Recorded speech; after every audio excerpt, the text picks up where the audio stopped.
nuances de Next. Le Next 40, comme vous ne l'avez jamais entendu, animé par Olivier Mathieu et Thomas Benzazon. L'esprit des bâtisseurs, l'esprit des cathédrales, l'esprit de la transmission des savoir-faire, le compagnonnage, tout ça, c'est des éléments qui rendent cette industrie assez particulière et assez excitante. Appliquons les théories de Darwin, donc c'est que les plus forts, que ceux qui savent se réinventer, qui passent les crises. Quand on s'est intéressé en fait à l'histoire des crises, c'est pas la première et malheureusement j'ai bien peur que ce soit pas la dernière. En fait, on constate après coup que tous ceux justement qui ont fait le dos rond, qui ont réduit la voilure, qui sont allés dans des logiques de cost-cutting, sont ceux qui ont eu beaucoup de mal à repartir. On l'a vu pendant la crise Covid, en fait. On a mis gratuitement en place Finalcad et on s'est dit, mais après tout, pourquoi est-ce qu'on arrêterait ça à la fin de la crise Covid? Pourquoi ça ne pourrait pas devenir un modèle d'acquisition d'utilisateurs? On repart pour un nouvel épisode de 40 nuances de Next. J'ai le plaisir de retrouver mon acolyte, Olivier Mathieu, président de The Camp et vice-président de France Digital. Salut Olivier.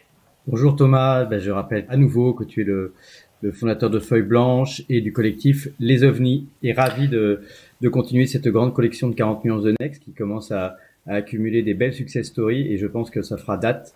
Chacun pourra consulter les archives dans longtemps et se rappeler qui était la première promotion du Next 40, qui est cette sélection des 40 plus grosses startups françaises. Et là, il s'agit de la promotion 2019. Et en 2021, il y aura peut-être une nouvelle promotion. Alors, pour marquer l'histoire, on fait place au 11e épisode avec le dirigeant de Finalcad, au Next 40 également, Franck Letendre.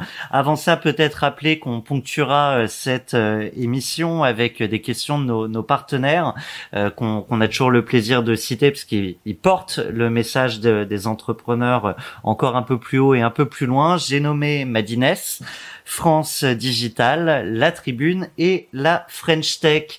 On s'excuse par avance pour les auditeurs, on reste en mode confiné. Vous entendrez donc peut-être quelques bruissements, quelques coupures, quelques hachures, mais on fera en sorte que les propos de notre invité soient audibles. Franck, est-ce que tu nous entends? Et je vous entends très bien. Bonjour à vous deux.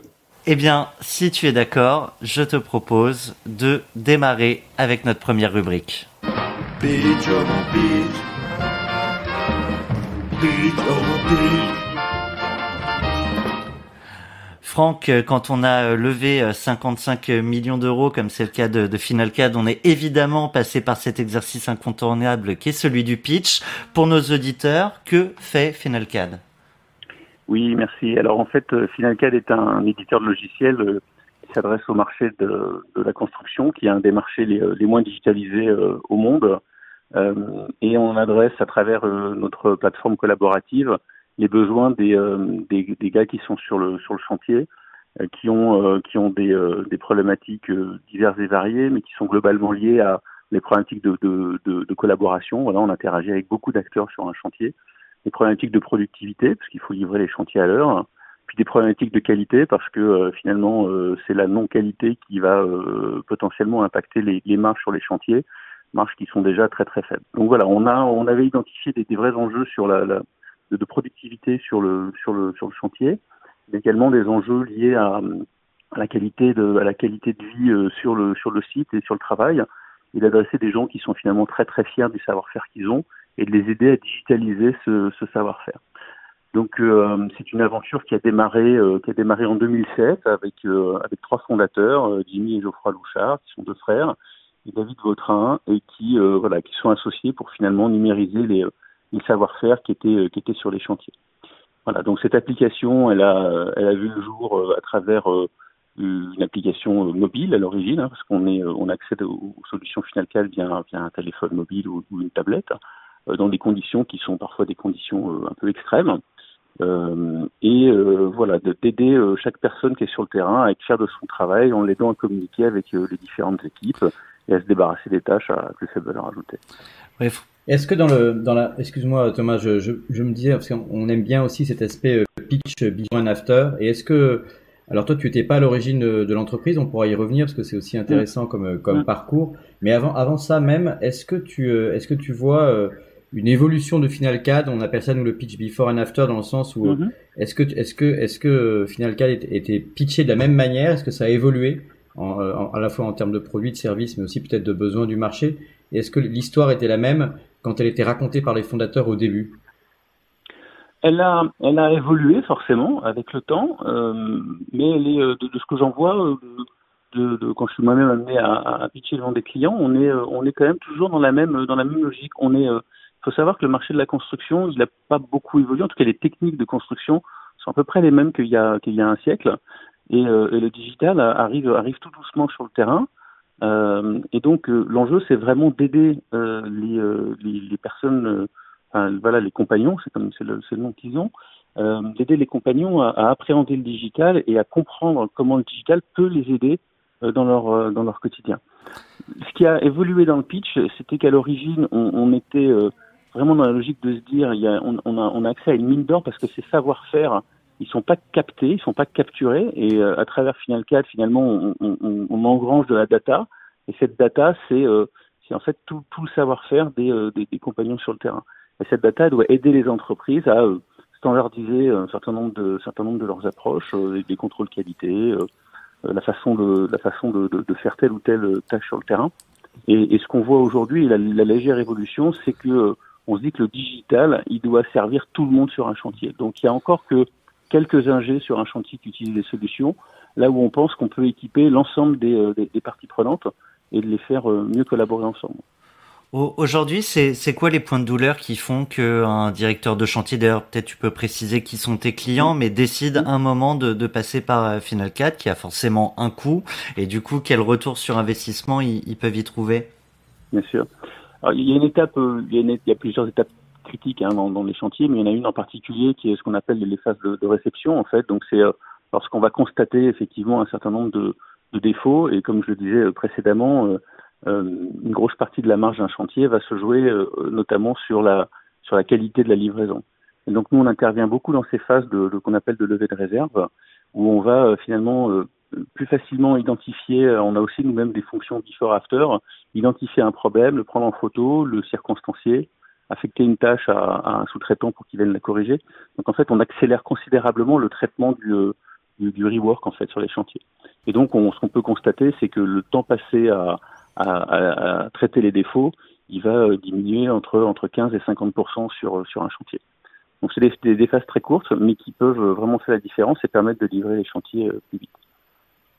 Ça, alors on le disait, on le disait en préparant un peu l'émission avec toi, tu nous précisais effectivement qu'on dit en général quand la construction ou quand l'immobilier vont bien, l'économie va bien. C'est un peu un driver. Ce qui nous amène juste un petit peu à considérer aussi la taille du marché, car il est énorme. Et puis c'est vrai, très souvent, on pose aussi nous on aime bien poser la question, comme tu connais l'expression, comment tu vas en 2 mots. Nous on aime bien te poser la question, comment tu vas en 2 chiffres. Est-ce que tu peux nous donner un peu quelques dimensions? Alors en 2 chiffres, on a un marché de 100 millions de travailleurs dans la construction, et c'est pour un deuxième chiffre 6% du PIB mondial. Donc voilà, on a réussi à bâtir des succès avec des marchés moins gros que ça. Donc on va plutôt bien d'un point de vue perspective et potentiel. Comme on est sur les chiffres, Franck, est-ce que tu peux rappeler le nombre de collaborateurs? Je crois que vous êtes également implanté dans un certain nombre de pays avec, je crois, plus de 200 000 chantiers 200 000 utilisateurs et 24 000 chantiers en cours. Effectivement, depuis la création en 2007, on a parcouru pas mal de chemins. Notamment les différentes levées de fonds qui ont été réalisées depuis 2014 ont permis notamment de financer notre croissance à l'international, et très vite on a souhaité adresser des marchés en dehors du marché français. On a essayé de construire une entreprise qui a 2 jambes solides, une qui est l'Europe et une qui est l'Asie. Le marché asiatique est un marché qui est extrêmement porteur pour la construction. La taille des chantiers est assez pharaonique là-bas. Il y a une volonté de rattraper à la fois du retard dans les infrastructures, et puis la taille des pays et la taille des populations qui sont adressées font que le moindre projet, la moindre construction de logement est 5 à 10 fois plus grosse que ce qu'on peut constater ici en Europe.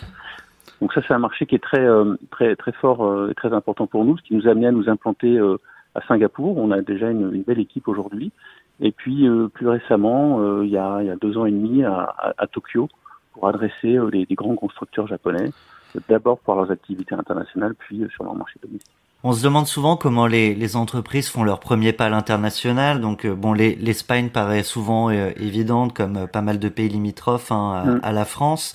Faire le grand pas jusqu'à Singapour au Japon, c'est un autre choix. C'est une opportunité ou c'est une décision longuement et mûrement réfléchie? Bon, il y a un peu des deux, je dirais. On s'est d'abord appuyé sur les activités internationales de nos grands clients français. Donc à l'époque Vinci Bouygues Construction a gagné de très grands projets, notamment eu la Sport Arena à Singapour, qui était un énorme complexe sportif qui a été construit. On a accompagné notre client sur ce chantier. Et puis de fil en aiguille, on a identifié pas mal d'opportunités en Asie du Sud-Est. Et on a notamment constaté assez tôt qu'il y avait des techniques de construction qui étaient assez révolutionnaires, enfin en tout cas assez sensiblement différentes de ce qui se pratique en Europe, puisque encore une fois le gap à combler pour rattraper quelque part le retard sur les pays continentaux est tel que par exemple dans les pays asiatiques le préfabriqué est beaucoup plus présent qu'en Europe. Et donc on a adressé des problématiques liées plutôt à la supply chain, donc en fait la fabrication des composants en usine, la livraison de ces composants sur les chantiers, et puis l'assemblage de ces composants sur le chantier. Ce qui est assez révolutionnaire quand on connaît bien le monde de la construction, qui est plutôt une industrie de process, où on va amener les matériaux sur le chantier, couler le béton sur le chantier et fabriquer sur place. C'est une de celles industries où on vend et après on fabrique, là où la plupart des autres industries fabriquent et ensuite vendent. Donc voilà, c'est important pour nous de comprendre ces pratiques industrielles sur le marché asiatique pour pouvoir les transposer en fonctionnalité ou en module dans notre application et proposer ça sur les marchés plus occidentaux qui commencent à y venir. Merci beaucoup Franck. On a une question justement sur l'international de notre partenaire qui est Madines, donc je vais te la faire écouter. Vous avez un message. Bonjour, vous travaillez avec des grands comptes en France, mais aussi au Japon ou à Singapour. Est-ce qu'ils ont tous la même façon de travailler avec une start-up ou est-ce que vous constatez des différences selon les pays? C'est une très bonne question. Effectivement, on retrouve évidemment pas dans les pays asiatiques le lien qu'on peut avoir en France, par exemple, entre des grands groupes et des start-up qui vont considérer la start-up peut-être comme un agitateur d'idées, comme un acteur qui va pouvoir amener une énergie créative là où les process sont un peu lourds. Donc c'est pas du tout ce qui va driver une entreprise asiatique à interagir avec une start-up. Il y a un niveau d'exigence qui est très très élevé. Donc c'est des marchés aussi qui sont pas mal drivés par le réglementaire et par les pouvoirs publics qui investissent massivement dans les chantiers et l'infrastructure. Et donc les niveaux d'exigence sont très très élevés. À Singapour a élevé par exemple le sujet de la sécurité comme un sujet quasi régalien. Et c'est vrai que pour pouvoir obtenir des permis de construire, voire obtenir des permis de commercialisation des produits, il faut pouvoir montrer que toutes les étapes d'un chantier ont été digitalisées, de l'accès des personnels sur le chantier jusqu'à la livraison d'une maquette numérique. Donc en fait, ils font appel à nous parce qu'il n'y a pas beaucoup d'acteurs aujourd'hui qui proposent ce type de solution. C'est un marché encore très fragmenté, avec pas mal de start-up, mais ils nous traitent comme si on était des grands éditeurs et souvent leur niveau d'exigence va pas toujours de pair avec les niveaux d'investissement qu'ils réalisent dans nos solutions. Mais c'est un sujet sur lequel on travaille évidemment. Alors, il me semblerait intéressant peut-être de rentrer un peu dans notre rubrique aussi qui concerne le confinement, parce que même si on est sorti du confinement, on est encore dans la crise et ça nous intéresse beaucoup de t'entendre, notamment sur un marché aussi important qui a dû être impacté par la crise. Donc, je te propose d'entrer dans cette rubrique avec un jingle qu'on adore aussi. Je sais que je vous demande de rester chez vous. Je vous demande aussi de garder le calme. Chez vous, chez vous, chez vous. Je pense que c'est important dans les moments que nous vivons. Alors, on disait l'importance du secteur, en quelque sorte, de la construction. On se rappelle aussi en 2008 à quel point ça avait été ça avait été impacté, y compris d'ailleurs en Espagne. Tu parlais tout à l'heure, Thomas, de l'international à travers le prisme espagnol pour les Français, mais il est vrai qu'en particulier l'immobilier, la construction, je me rappelle, avait été particulièrement impacté à ce moment-là, y compris aux États-Unis. Et qu'est-ce qu'il en est alors pour Final 4 quand à un moment donné l'économie s'arrête brutalement, et là pas pour des raisons financières, mais vraiment pour une question de confinement, de crise sanitaire, et donc d'arrêt du travail, mais aussi d'arrêt de la demande en particulier. J'imagine que ça peut être violent pour vous, mais je me rends pas très bien compte, étant donné que je suis moi-même assez loin de ce secteur, donc c'est passionnant de t'écouter là-dessus. Alors, le marché de la construction a été un des secteurs les plus touchés, alors moins que le tourisme, l'hôtellerie ou la restauration, mais malgré tout, au lendemain du 15 mars, l'ensemble des chantiers ont été arrêtés. Et en fait, c'est pas une opération triviale que de stopper un chantier, parce qu'il y a beaucoup d'hommes, de matériel, de matériaux sur place, donc il faut il y a de l'énergie sur place, il y a de l'électricité, du gaz, enfin il y a des sujets qui peuvent être potentiellement dangereux, donc il faut mettre tout ça en sécurité. Donc c'est vrai que ça a été violent et brutal, et entre le 15 mars et à peu près la mi-mai, c'est un secteur qui a été à l'arrêt. Donc évidemment ça nous a impacté. On a deux questions de nos partenaires pour toi à ce sujet, et ce qui te permettra de compléter ta réponse à Olivier. Je te propose d'écouter une première question de notre partenaire La Tribune, en la personne de Philippe Mabille. Vous avez un message. Bonjour Franck, votre groupe est spécialisé dans le suivi digital des chantiers. C'est un savoir-faire important que vous avez développé. Alors, deux peut-être questions que j'aimerais vous poser. Est-ce que ça peut se développer dans d'autres domaines que les chantiers du bâtiment?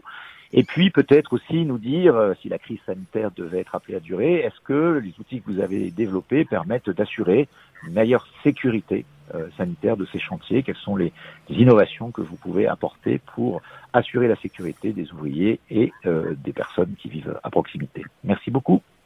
Il y avait une autre très bonne question, mais je vais démarrer par la deuxième partie et je répondrai à la première partie juste après. Alors effectivement, ce que cette crise sanitaire a amené, c'est que on s'est remis en question. En tout cas, on s'est reposé pas mal de questions sur la manière dont on pouvait accompagner nos clients dans cette période difficile et en quoi nos produits pouvaient, en l'état ou avec des adaptations les plus minimes possibles, répondre à un certain nombre d'enjeux. Donc dès le surlendemain, on va dire 48 heures après vraiment les annonces de confinement, on mettait à disposition gratuitement la solution FinalCAD à nos clients déjà, mais à l'ensemble des acteurs de la construction qui soient ou pas clients de FinalCAD pour mettre en sécurité leur chantier. Donc en fait c'était on a un organe de prévention qui s'appelle l'OPB-BTP dans notre secteur qui a fait une liste de recommandations assez vite pour que les chantiers puissent appliquer les conditions de mise en sécurité. Dans un premier temps pour fermer les chantiers. Donc on a développé des fonctionnalités comme la capacité à remplir des questionnaires, à faire des checklists pour vérifier que tous les chantiers avaient été bien mis en sécurité. Comme il y avait beaucoup moins de gens qui pouvaient passer sur les chantiers, faire des rondes de sécurité, donc prendre des photos, faire des comptes rendus d'intervention. Tout ça, c'est des fonctionnalités qui existaient, mais qu'on a détournées et mis en place spécifiquement dans le cadre de mise en sécurité des chantiers.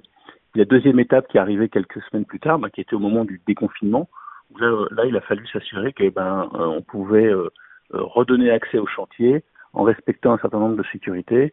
Et là encore, notre organe de prévention de l'industrie a mis en place des questionnaires types qu'on a chargés gratuitement dans l'application FinalCAD et qui ont été mis à disposition là aussi de nos clients et de nos prospects. Je vais te laisser répondre à la première partie de la question, mais comme ça, de loin, ça me semble étonnant de pouvoir penser qu'on peut mener un chantier à bien en conservant des distances de sécurité, de la distanciation sociale. C'est un leurre ou finalement c'est quand même réalisable? La construction avec un grand C, elle regroupe plusieurs réalités. Donc on a effectivement le bâtiment, on a les travaux publics, on a le génie civil, on a tout ce qui touche à la construction d'infrastructures. Donc c'est des chantiers qui par nature sont très différents. Donc ce qu'on appelle les chantiers horizontaux en fait, donc tout ce qui est route, infrastructure, travaux publics. Les gens sont il y a de la distance déjà par nature parce que les projets font plusieurs kilomètres, voire plusieurs centaines de kilomètres. les équipes travaillent globalement dans les engins de chantier où ils sont seuls en fait dans leur cabine. Donc il y a assez peu de risques sur ce type de chantier. Là où c'est plus compliqué, sur les chantiers plus exigus, des chantiers de construction de tunnels par exemple, ou des chantiers de bâtiments, dans des zones où il y a certaines étapes de la construction comme couler un pilier de béton, il faut être 5 ou 6 et on est les uns sur les autres. C'est effectivement difficile de respecter les consignes. Ça c'était une première chose. Mais ce qui a beaucoup freiné la réouverture des chantiers, et d'ailleurs à l'heure où on parle, on a un peu moins de 70% des chantiers en France qui sont réouverts, hein, donc on est loin d'être revenu à la normale. Ce qui se passe sur un certain nombre de chantiers, c'est que, alors là on a eu les mesures de déconfinement, mais jusqu'à il y a encore quelques jours, il y avait tout simplement pas de moyen de se restaurer sur place. Les bases vies n'étaient pas conçues pour que on puisse y être qu'à un ou deux. Dans toute la façon dont les chantiers avaient été organisés, il y avait beaucoup de promiscuité. Il a fallu réorganiser toute la logistique, l'accès aux chantiers, le matin quand on va récupérer les gars dans des camionnettes pour les amener sur les chantiers. Il a fallu repenser tout ça. Donc c'est surtout la logistique d'accès aux chantiers qui a mis les constructeurs en difficulté. Ça c'est la première chose. La deuxième chose, c'est aussi le rôle d'un côté des pouvoirs publics, parce qu'on a quand même une grosse partie, à peu près de 60% quand même des chantiers aujourd'hui qui sont financés par les collectivités locales ou ce type d'organisation. Le reste plutôt sur le privé. Et en fait, c'est aux clients, ce qu'on appelle la maîtrise d'ouvrage, de s'assurer que les règles de sécurité sont bien respectées. Donc c'est pour réouvrir les chantiers, il y a eu pas mal de bouchons au niveau des organes certificateurs pour pouvoir garantir que effectivement toutes les conditions étaient réunies pour pas engager la responsabilité du client final en cas de problème. Et puis enfin, on le voit dans la presse, il y a encore la délivrance de permis de construire qui est encore à l'arrêt, c'est pas reparti.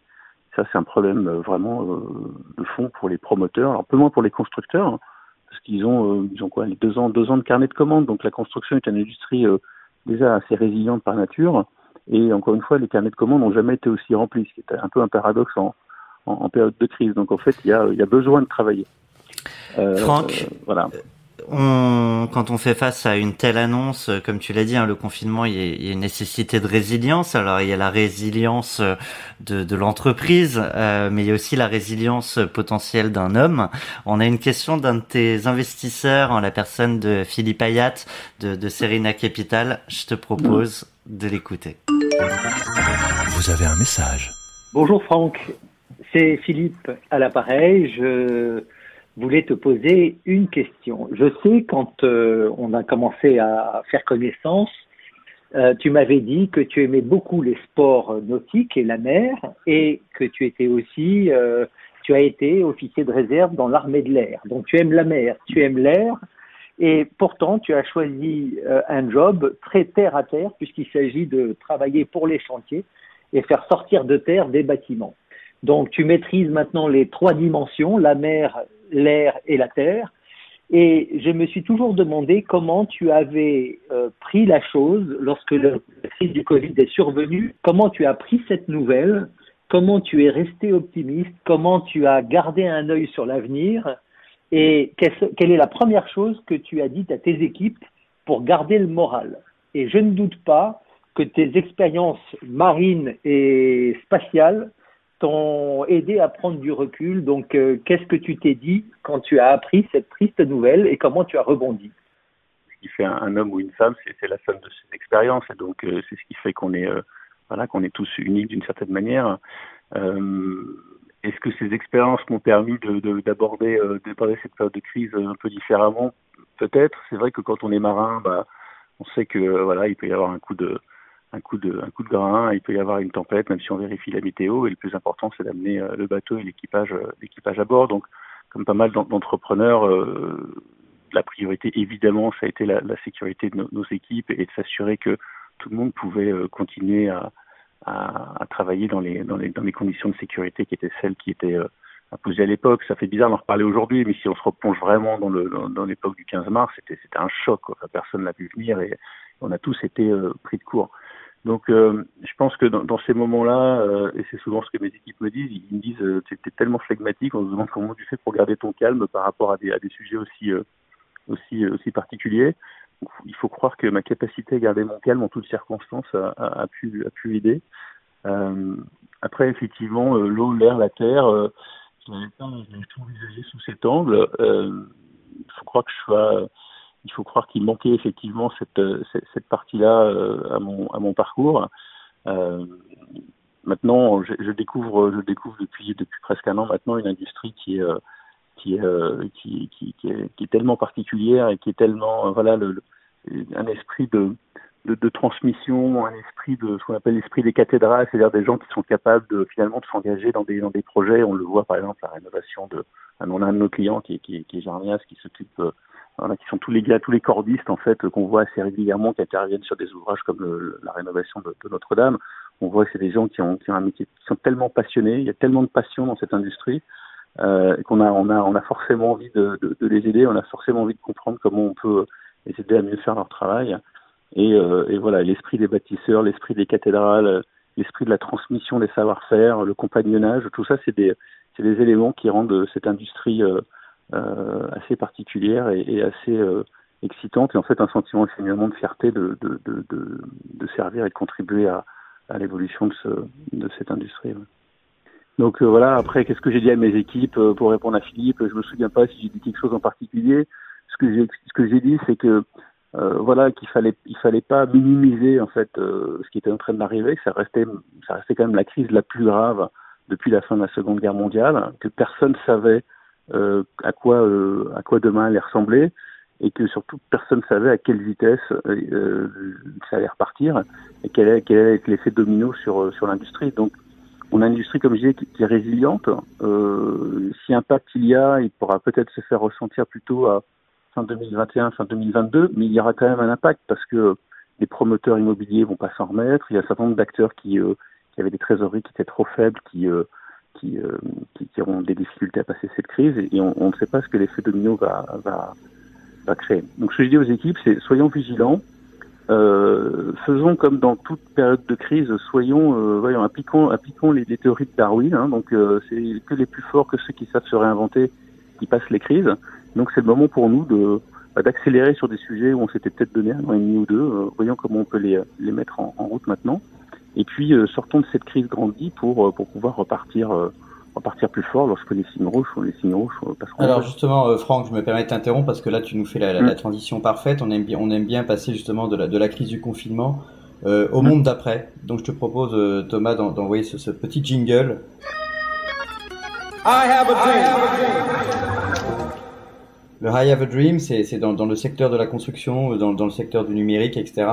Ça nous intéresserait évidemment de t'entendre parce qu'on parle de la crise actuelle et on imagine qu'elle puisse durer un peu longtemps, que ça puisse reprendre, en tout cas que ça prendra du temps à reprendre en termes de marché.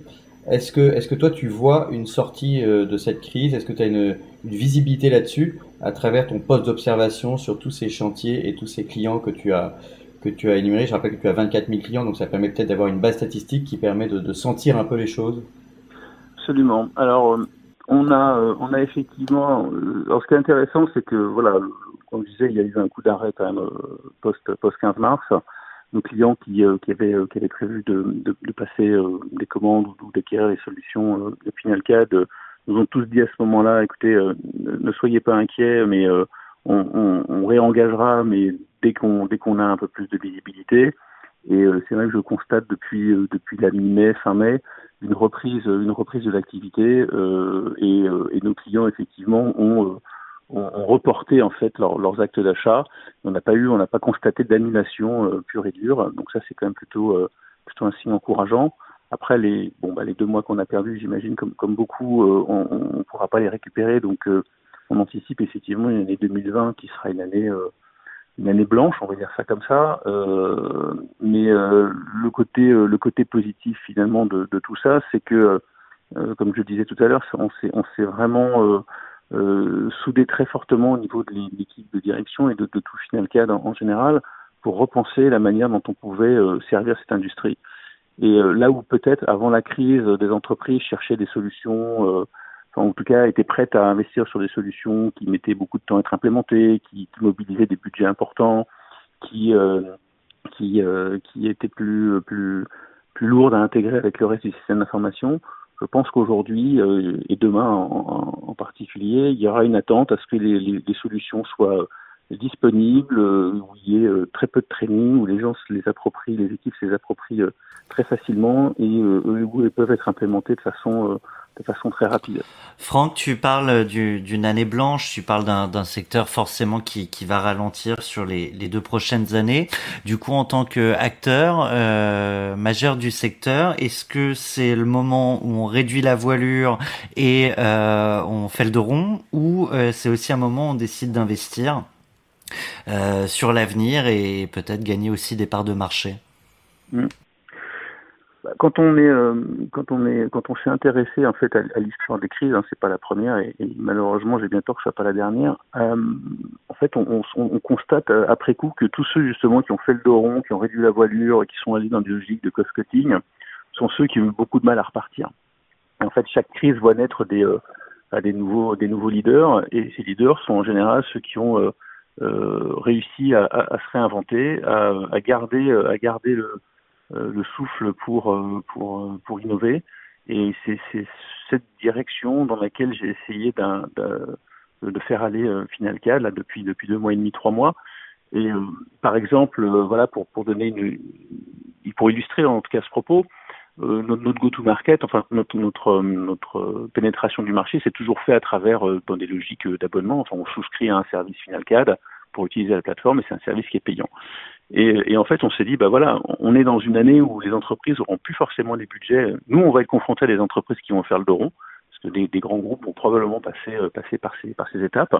Et donc, dans la perspective où les entreprises investiraient moins ou pas du tout pendant 6 mois ou 1 an, comment on fait malgré tout pour capter nos clients? Et on s'est posé la question de se dire, tiens, est-ce qu'un modèle freemium, par exemple, donc mettre à disposition une version gratuite de Finalcad, on l'a vu pendant la crise Covid, en fait, on a mis gratuitement en place Finalcad, et on s'est dit, mais après tout, pourquoi est-ce qu'on arrêterait ça à la fin de la crise Covid? Pourquoi ça pourrait pas devenir un modèle d'acquisition d'utilisateurs? Parce que je parlais de 100 millions de travailleurs dans la construction dans le monde. Si on prend juste le chiffre France, on parle d'1 million, 1,4 million, 1,6 million. On a potentiellement 1,4 million d'individus qui pourraient être intéressés par utiliser Finalcad. Peut-être pas dans une version payante, mais dans une version gratuite. Donc ça nous amène à repenser ça, à repenser tous les modèles économiques autour de la monétisation, par exemple, de versions gratuites, qui sont des choses qu'on retrouve dans le monde du B2C, qui sont moins fréquentes dans le monde du B2B. Mais c'est quelque chose qu'on va pousser. On va pousser dans ses limites pour voir comment ça fonctionne. L'idée qu'il y a derrière ça, c'est de se dire, nous, ce qu'on veut, c'est de continuer de capter. On est convaincu de la valeur qu'apporte Finalcad, des bénéfices qu'apporte Finalcad. On a une audience quelque part qui est pas forcément toujours au top de ce que le digital peut apporter. Donc on veut les attirer à Finalcad, on veut leur permettre d'utiliser Finalcad avec 2-3 restrictions évidemment qui sont propres à une version gratuite, mais qui puissent quand même comprendre et appréhender ce que Finalcad va leur apporter. Et puis derrière, une fois qu'on aura bâti cette communauté d'utilisateurs Finalcad, parce que ça c'est une des grandes évolutions pour rebondir sur la question de tout à l'heure, le pilier d'avant, le pilier d'après. On parlait pas trop de communauté d'utilisateurs historiquement chez Finalcad, on parlait d'équiper des chantiers.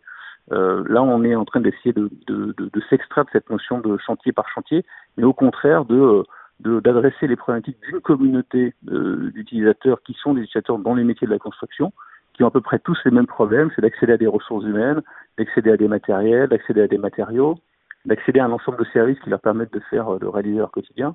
Et c'est ça qu'on veut leur apporter à travers la solution Finalcad. Et quand tu citais la variété des chantiers, tu as parlé de Notre-Dame, de tunnels, etc. Une question que je me pose, moi, c'est du coup, tu peux avoir des clients privés comme des clients publics également. Est-ce que tu travailles avec les collectivités locales ou territoriales ou dans différents pays? Et je me demandais du coup si dans le monde d'après, ça crée également une certaine résilience parce que peut-être que quand même il y a un certain nombre d'investissements qui sont faits également sur des chantiers publics et qui crée une récurrence en termes économiques. Alors, effectivement, je l'ai peut-être pas précisé. Enfin, historiquement, Finalcad est très teinté bâtiment, très teinté BTP. Un des enjeux qu'on a, c'est effectivement de pas être dépendant que d'un seul type d'activité. Donc, assez tôt, on s'est ouvert vers des chantiers d'infrastructure, faire des chantiers de concession, des chantiers de génie civil. Donc on adresse finalement toutes les grandes typologies de projets qu'on peut trouver dans la construction. Et mais même par extension, on adresse maintenant des clients finaux dans les métiers, par exemple de la maintenance. Une fois qu'on a livré un bâtiment, en fait, on rentre dans un temps qui est beaucoup plus long. La construction, c'est entre 15 et 20 mois finalement pour construire un immeuble, par exemple, mais c'est plusieurs dizaines d'années pour le maintenir derrière. Donc on a évolué aussi vers des sujets liés à la maintenance des bâtiments et en fait des équipes des équipes qui sont en charge du parc immobilier, par exemple, qui ont toujours des travaux de maintenance, des interventions, des travaux à réaliser durant le cycle de vie du bâtiment. Bon, on leur destine une partie des modules et des fonctionnalités de FinalCAD. Donc ça, c'est typiquement un marché nouveau qu'on adresse. Et du coup, on peut adresser, dès lors qu'on a un gros patrimoine immobilier, donc quand on est dans le retail, par exemple, dans la grande distribution, lorsqu'on est dans l'hôtellerie, qu'on a beaucoup de sites, lorsqu'on est dans l'entertainment, des parcs de loisirs, en fait, tous les individus qui sont amenés à organiser et à planifier des travaux dans leur patrimoine immobilier sont intéressés par FinalCAD. Donc ça, c'est une évolution très très forte.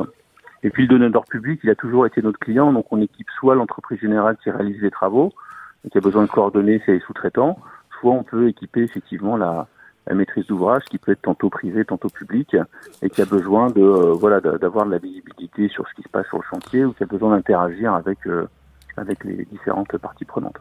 Donc, Franck, quand on parle du monde d'après, beaucoup le voient plus vert, plus respectueux de l'environnement. Est-ce que c'est quelque chose sur lequel FinalCAD peut se positionner sur la mise en place des chantiers? Alors effectivement, il y a depuis quelques années, ça se compte en paire d'années, on voit sur l'agenda des présidents de groupes de construction la problématique de produire on appelle le low carbon footprint, donc la problématique de produire avec un impact environnemental le plus amoindri possible. Et donc c'est vrai que sur un chantier, il y a pas mal de matériaux, il y a pas mal d'allées venues, et donc c'est vrai que l'impact environnemental d'un chantier, on pense qu'il y a matière à l'améliorer.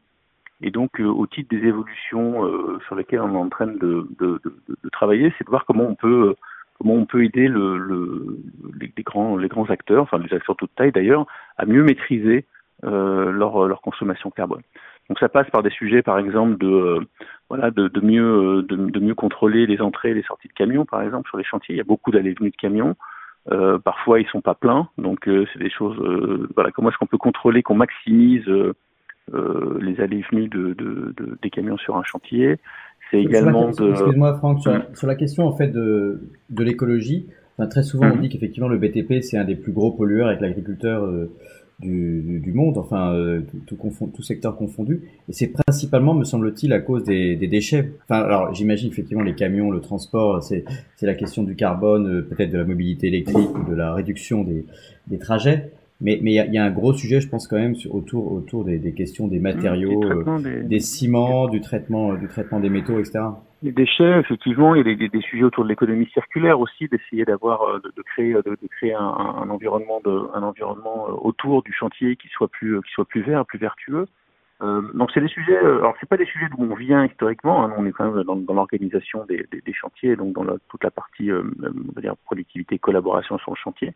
Dans cette logique, effectivement, de créer un écosystème de services autour de la solution FinalCAD, on réfléchit finalement à donner accès finalement à des solutions, ou par exemple des plateformes d'enchères où on peut aller systématiquement vendre ces déchets à l'issue d'un fin d'un chantier.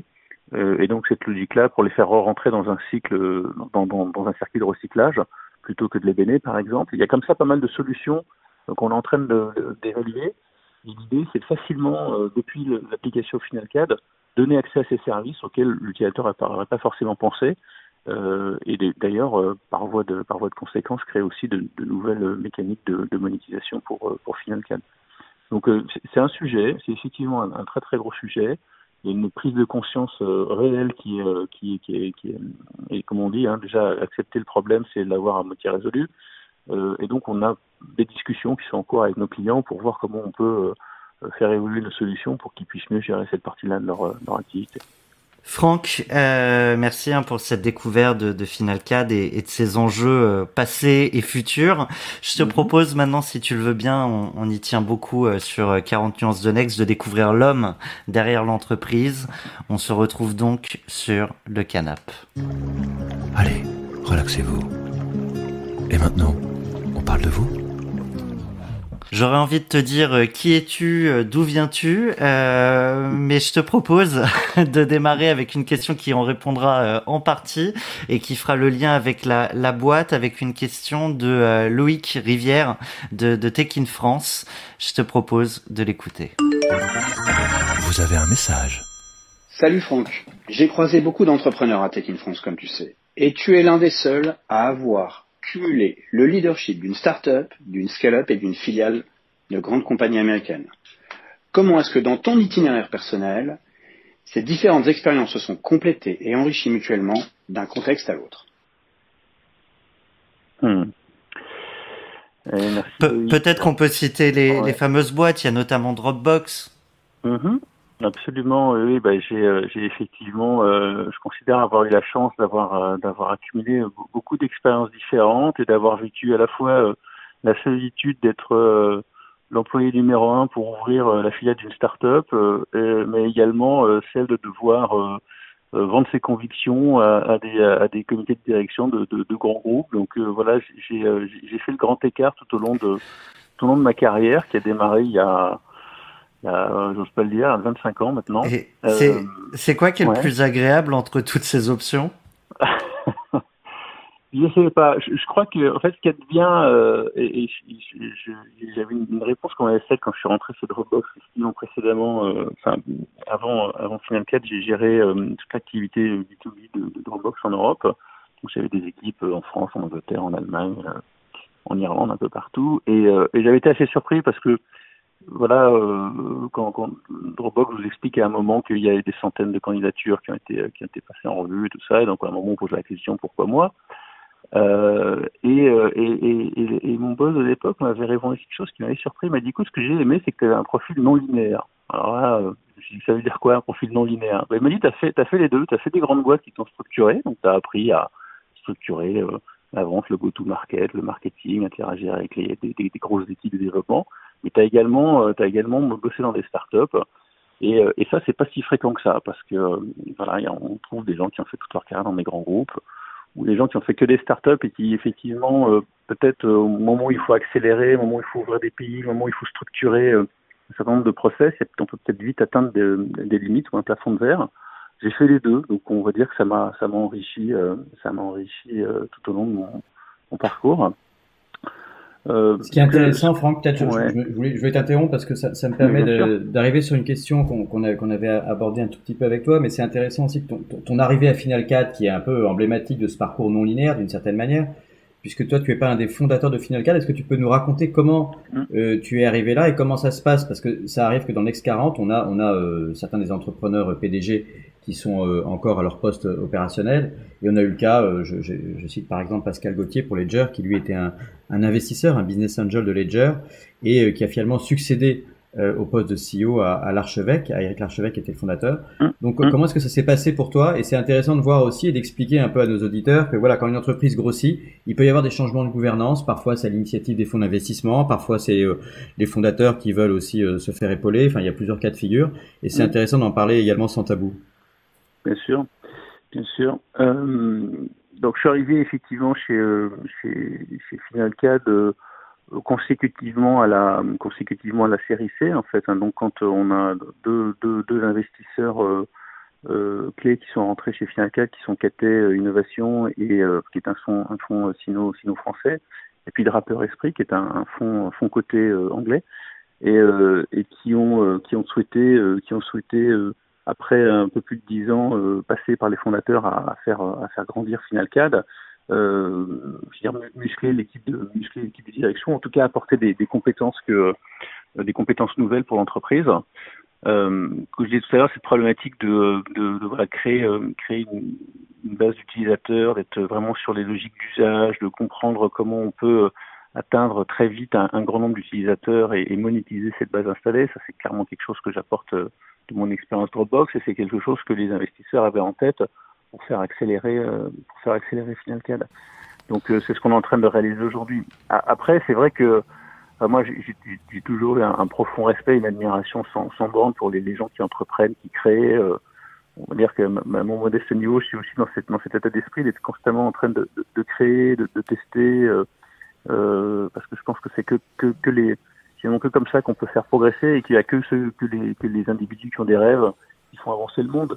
Et donc en ça, je trouve que l'entrepreneur, il a cette fibre qu'on retrouve pas forcément partout. Et ça déjà, j'ai un profond respect. Donc quand je suis arrivé chez FinalCAD, l'idée c'était de comprendre d'où venait Jimmy, Geoffroy, David, d'essayer de garder l'ADN de l'entreprise.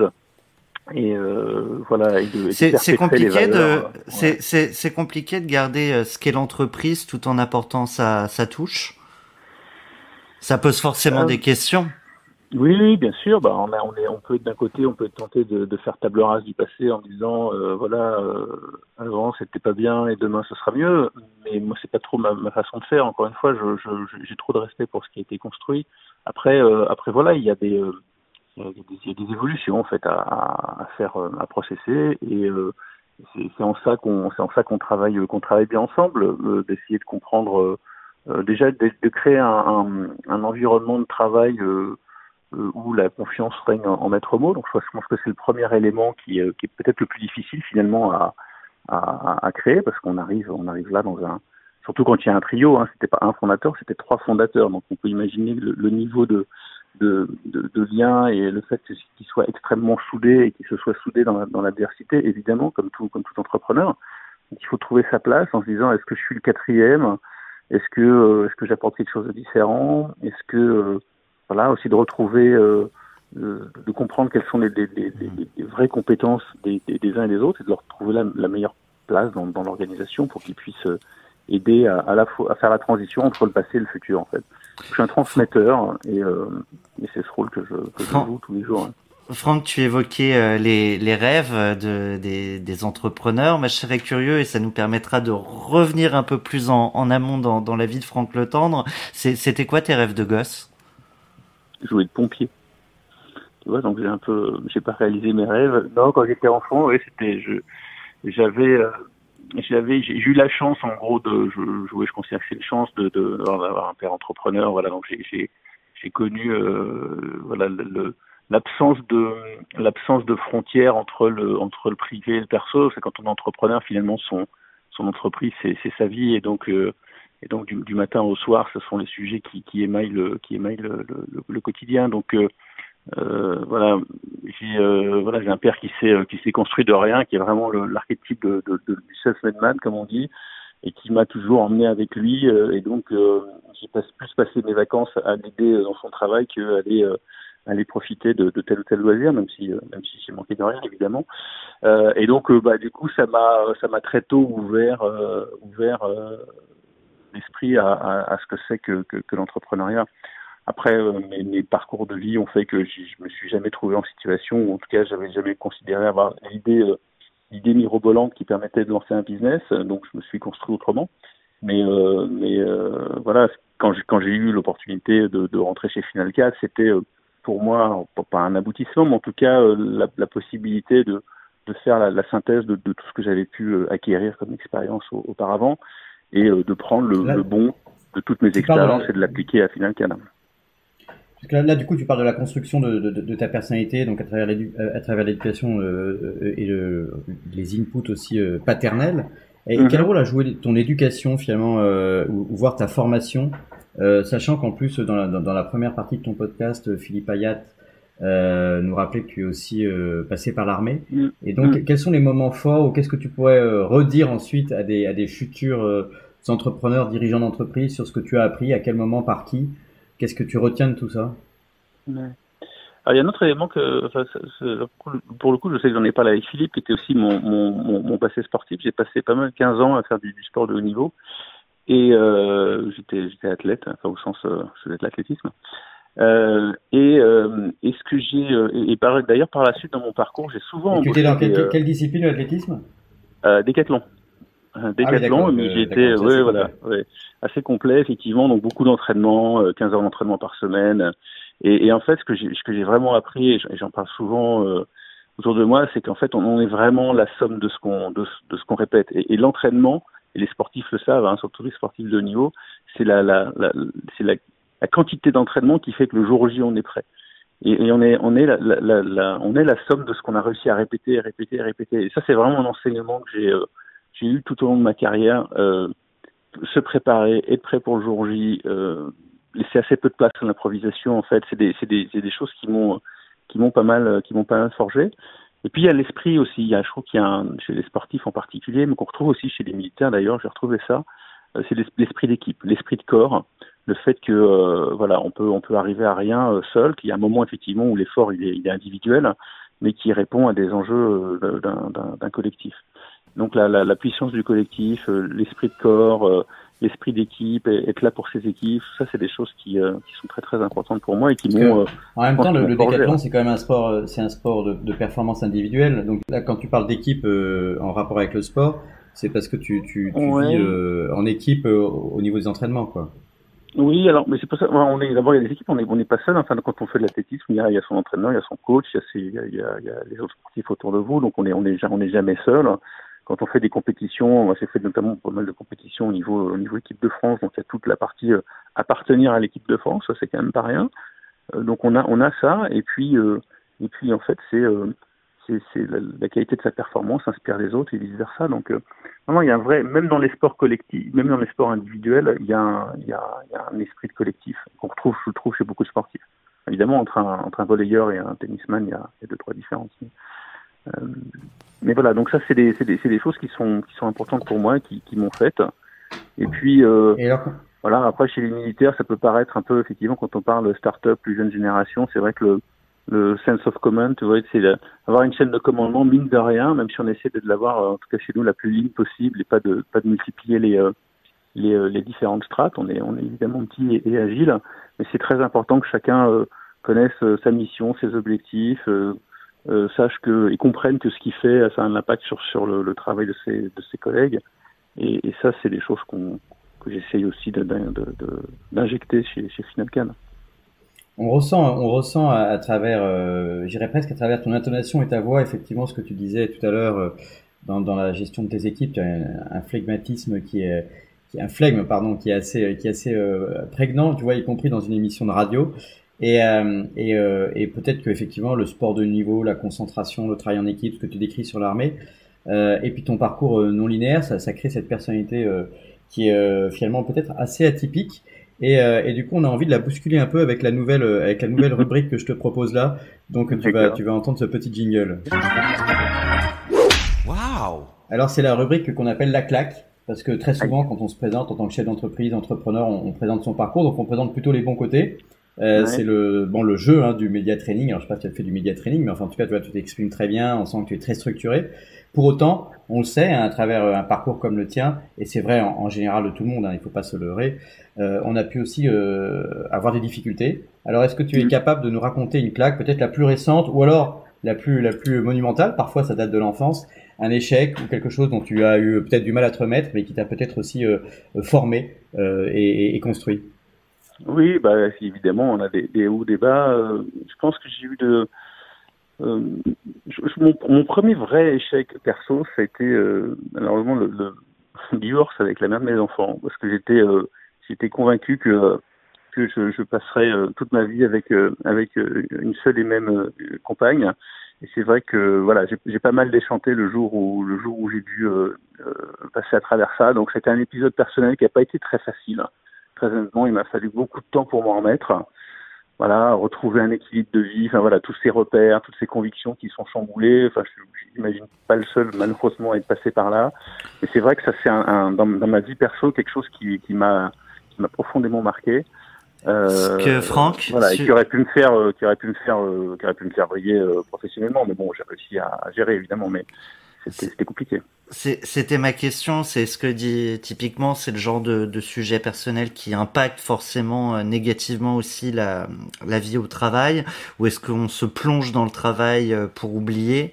Et puis plus globalement, du coup, comment tu ressors plus fort de cette aventure qui, comme tu l'as dit, est propre à beaucoup de personnes qui nous écoutent et au-delà d'ailleurs?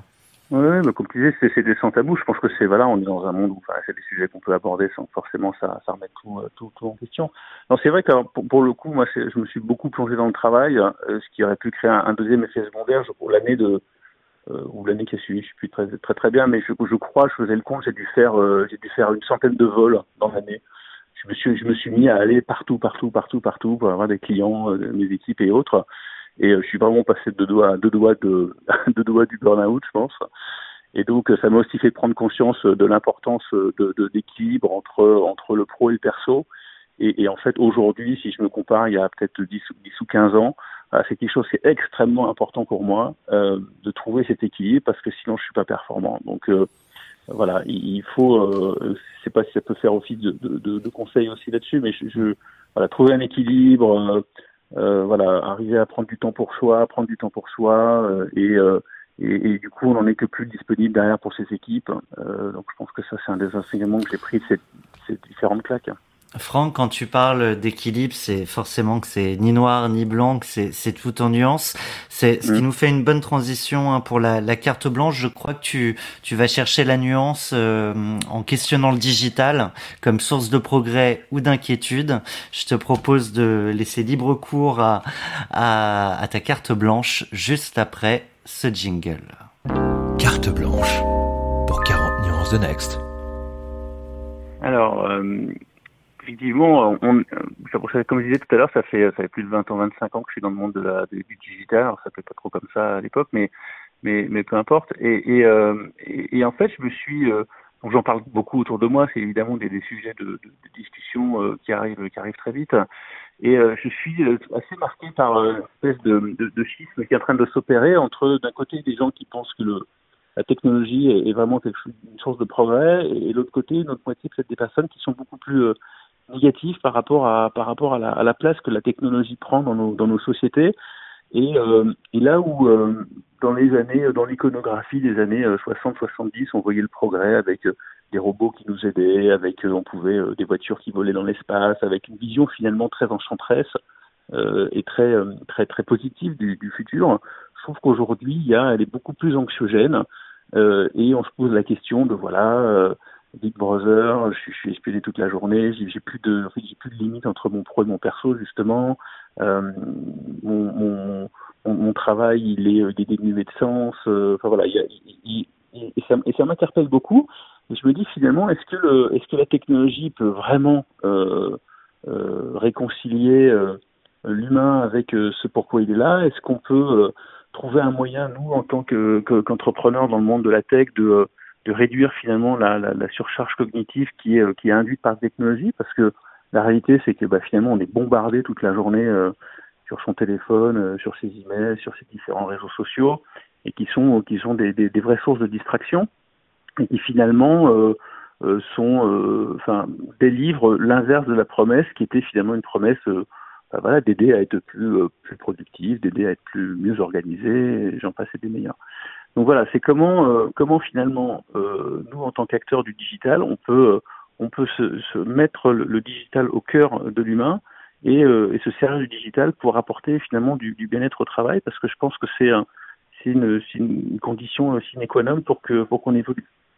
Et en fait, quand on réfléchit, je m'étais posé la question il y a quelques années, c'est un calcul un peu idiot sans doute, mais je me dis à quoi j'ai passé mon temps depuis que je suis né. Et puis si vous faites la somme des heures passées à l'école, au collège, à l'université, puis au travail, des heures à voyager, à dormir, la retraite plus tard, quand on fait le décompte de son temps, et on passe quand même pas beaucoup de temps sur Terre, on se dit que alors le premier poste, pour ceux qui l'ignoraient, c'est le sommeil, de loin. On passe quand même presque la moitié de sa vie à dormir. Et puis le deuxième poste, c'est le travail. Et on passe quand même une quantité non négligeable de son temps au travail. Et si on passe la majorité de son temps à organiser son travail plutôt qu'à réaliser son travail, ou à finalement avoir un mauvais usage de son temps, finalement on aura passer une grosse partie de sa vie sur Terre à mal utiliser son temps. Et ça, je trouve que c'est dommage. Et c'est sans doute ce qui amène aujourd'hui, quand on regarde l'engagement au travail, ou en tout cas voilà, on a parlé de la pandémie, qui est la pandémie de Covid. Moi, je vois une autre pandémie de plus en plus depuis quelques années, qui est le désengagement au niveau du travail.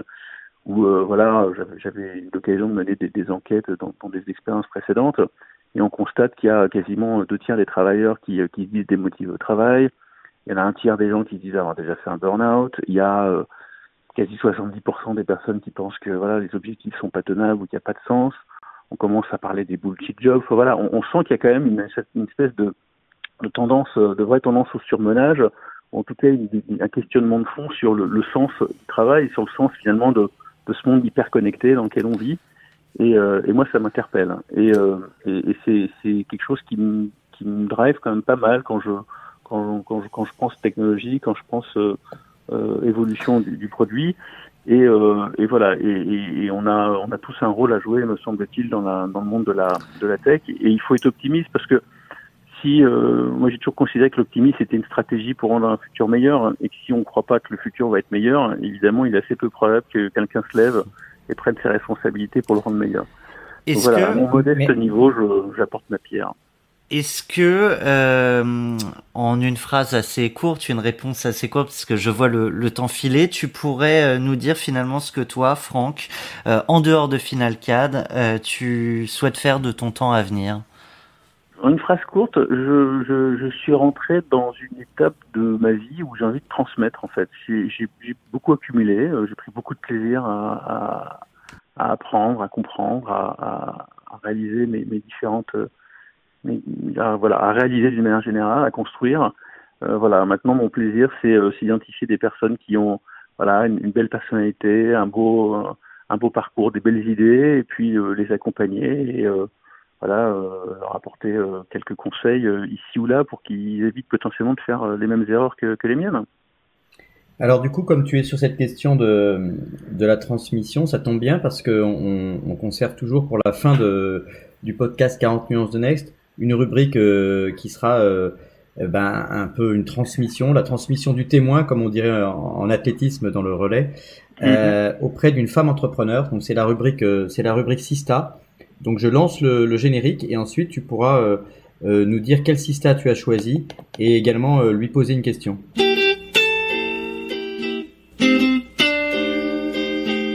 Donc je crois que tu as pensé à mettre un coup de projecteur sur une entrepreneur. Est-ce que tu peux nous dire qui c'est? Bien sûr. Alors j'avais initialement, je suis rentré dans une initiative il y a un peu plus de 2 ans maintenant qui est The Family, que vos auditeurs connaissent sans doute, qui a été fondée par Alice Zagheri, Oussama Hamar et Nicolas Collin. Et en fait, j'aimais beaucoup cette initiative parce que en tant que Godfather, je suis rentré comme parrain dans cette association, dans cet incubateur et développeur de start-up. Et du coup, ce qui est vraiment génial, c'est qu'on a accès à finalement à l'ensemble des initiatives, à l'ensemble des entrepreneurs qui rentrent dans The Family. Et il y en a une en particulier qui m'a interpellé par son projet, qui est Marie Taquet, qui a créé une société qui s'appelle Iconoclass et qui en fait est intéressante parce que à plusieurs titres. La première parce qu'elle s'adresse au métier du business développement dans le monde du digital, et donc paradoxalement le digital ne manque pas de ressources de développement, mais manque considérablement de gens qui savent comment développer le business dans le monde du digital.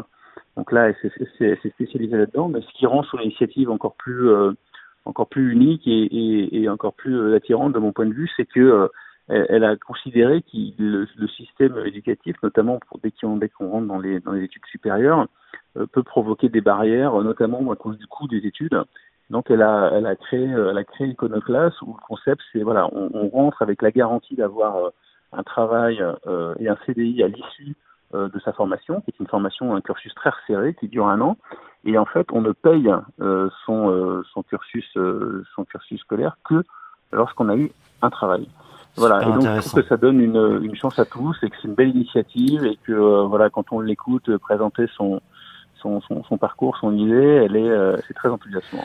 Alors justement, on va l'écouter, mais avant ça, peut-être tu pourrais partager une question que tu souhaiterais qu'on lui pose. Oui, absolument. Je m'étais demandé, parce que voilà, je connais son côté entrepreneurial, je connais un peu moins son parcours personnel. J'étais curieux de savoir s'il y avait eu un événement ou des événements dans son parcours personnel qui l'avait inspiré ou qui l'avait justement poussé à créer Iconoclast. Eh bien, cette question, on lui pose dans quelques instants. Franck, il est temps pour Olivier et moi de te remercier de ce temps passé. Je vous remercie, c'était un vrai plaisir. J'aime beaucoup la qualité de vos podcasts, pour en avoir fait quelques-uns dans le passé. Il est vraiment très sympa et je suis ravi d'avoir été invité à celui-ci. Merci beaucoup. Écoute, on a passé un très bon moment avec toi. Tu as une personnalité vraiment riche, intéressante et inspirante. Donc j'espère que ça donnera envie à plein de jeunes de se réengager dans le travail, puisque c'est aussi une partie du sujet de ta carte blanche. Et on croit qu'effectivement la passion est aussi transmissible à travers la voix et le média de la radio. Absolument. Qu'allons-nous faire de notre temps? C'était donc la question de Franck. En tout cas, pour le temps restant des 5 prochaines minutes, on vous propose de passer la parole à la fondatrice d'Iconoclast, interrogée par Solène Etienne.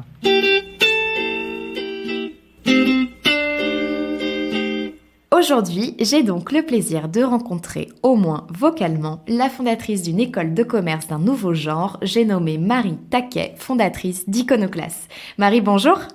Bonjour Solène, merci pour l'accueil. Si tu devais nous pitcher Iconoclast en 3 hashtags, ça donnerait quoi? Alors, ça donnerait hashtag révolution, hashtag éducation et hashtag potentiel. C'est un beau projet et beaucoup de potentiel. Du coup, est-ce que tu peux nous en dire un peu plus? Alors, Iconoclast, c'est une école de vente en 1 an qui te permet d'apprendre le métier de business développeur. Et la particularité de l'école, c'est que 60% de notre programme, c'est de la pratique. Donc, les étudiants apprennent vraiment à vendre sur le terrain, un peu dans leur téléphone, etc. Et donc voilà, le but, c'est qu'en 1 an, ils soient des sales accomplis et qu'ils puissent aller trouver un job. Un beau programme en tout cas. Et Franck Le Temps, donc CEO de Finalcad, avait une question pour toi. Il se demandait s'il y avait eu des événements dans ton parcours personnel qui t'avaient inspiré ou qui t'avaient poussé à créer Iconoclast. Alors oui, il y en a 2 pour répondre à Franck. La première, c'est que en école de commerce, j'ai trouvé l'expérience, en tout cas à mon sens, vraiment catastrophique. Donc c'était très théorique, c'était très long. À la fin, on n'était même pas sûr d'avoir un emploi. Et donc moi, j'ai décidé de la quitter en fait au bout de 2 ans, donc avant même d'avoir un diplôme. Et alors l'autre, c'était mon premier travail à 20 ans. J'ai fait de la chasse de tête. Et en chasse de tête, toutes les entreprises me demandaient des commerciaux. Alors que, enfin voilà, c'est un peu paradoxal. On se dirait, il y a 350 écoles de commerce en France. Et en fait, t'en as pas une qui te forme des commerciaux, quoi. C'est plutôt basé sur le management, le marketing, etc. Et donc, je me suis dit, pourquoi pas monter une école pour former des sales. Et redonner aussi aux sales leur lettre de noblesse. Ouais, redorer leur blason. Alors, Marie, on l'a compris dans ton introduction, tu bouscules les codes sur ton marché avec ton approche. Et qu'est-ce qui, selon toi, reste à inventer ? Alors, je pense qu'on a beaucoup de travail en France sur la partie accessibilité de la formation. Donc aussi bien sur la partie financière, parce que des cursus qui coûtent 50 000 euros, voilà, c'est très peu accessible malgré les crédits étudiants. Et par ailleurs, en termes de territoire, en fait, quand on est en province, on a aussi beaucoup moins accès à des formations d'excellence. Donc, il y a potentiellement des choses en ligne à mettre en place, même s'il y a déjà de très bonnes initiatives. Et par ailleurs, sur la partie pratique et pragmatisme des programmes, je pense qu'on a beaucoup de travail à faire sur des formations beaucoup plus courtes, beaucoup plus centrées sur la pratique, qui permettent en fait d'apprendre directement un métier. Donc ça peut être sur les nouveaux métiers comme le growth hacking, le product management ou voilà, même les sales comme nous on le fait. Parce que bien sûr, il existe l'alternance qui est quand même une formation pratique. Mais en fait, pourquoi y allouer 1 ou 2 ans quand on pourrait très bien apprendre un métier en 2 mois ou 4 mois? Voilà, je pense qu'on devrait avoir beaucoup plus d'écoles très courtes qu'on peut faire tout au long de sa vie et beaucoup plus accessibles évidemment en ligne ou en physique. Eh bien Marie, je te remercie. En tout cas, on a hâte de suivre les aventures d'Iconoclast et les futures promotions. Et je te dis à très bientôt. Merci Solène, à bientôt. 40 nuances de Next.